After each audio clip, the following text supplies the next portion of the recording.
How you doing? It's Dana Hance, and I'm going to speak about fasting from a Christian viewpoint. Now, fasting for us is one of the spiritual disciplines that we practice, like prayer, worship, and silence and solitude and so forth. It's a way for us to connect with God. And fasting in particular is helpful for me because it really reminds me how much I rely on God, and it also reminds me, it gives me a big dose of humility.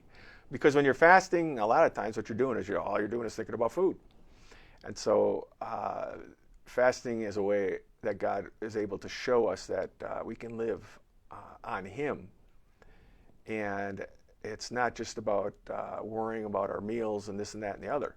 And it's especially helpful to recognize out of the Hebrew Scriptures, we see that God sustained the Israelites for 40 years in the wilderness with food, with manna. Now, what is manna?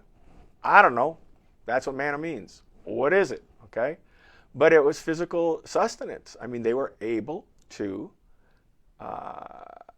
travel for those 40 years and be nourished by that. In fact, one of the lesser known things is that God also made sure that their clothes would never wear out and their shoes would never wear out. He continued to replenish clothing and shoes as well during those 40 years.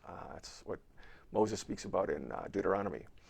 Now, Jesus talks about fasting quite a bit, and just like in Judaism and in Islam, he talks about it as doing your fasting in secret. So you're not trying to go, oh man, I'm not eating. Can you see that? Oh, this is miserable. Why would you be miserable if you're receiving nourishment from God directly? And that's where I see fasting as so amazing, because God is nourishing us. Fasting is really feasting on the Lord, if you want to think about it that way. In fact, Jesus said that himself. He was asked by his disciples. They had gone into town. This is an event that occurred in John chapter 4. They had gone into town, and they got some food, and they came back. And they're going to give Jesus some food. He said, Lord, here's some food. He goes, I don't need that. And they go, well, did somebody bring him food or something? They discuss amongst themselves. Jesus says, no, I have food of which you're not aware. So, in other words, this is a classic teaching in our faith that there's a thin veil between heaven and earth. And God and Jesus move between that heaven and earth, and the things of heaven can be brought to us on earth, and that would include actual sustenance through fasting. Now, let me just close by saying that I generally fast along with prayer or along with service, because if I'm just fasting, I'm thinking about food all the time.